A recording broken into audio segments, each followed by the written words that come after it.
திருவிழான்னு வந்தா இவ கோயில் வர மாட்டா. திருவிழான்னு வந்தா இவ கோயில் வர மாட்டா. ஹரிச்சந்திரன் போல இவ போய் பேச மாட்டா. கண்ணகிய போல இவ கோவப்பட மாட்டா.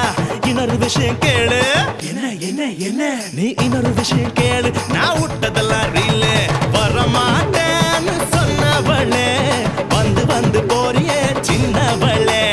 வர மாட்டேன்னு சொன்னவளே வந்து வந்து போறியே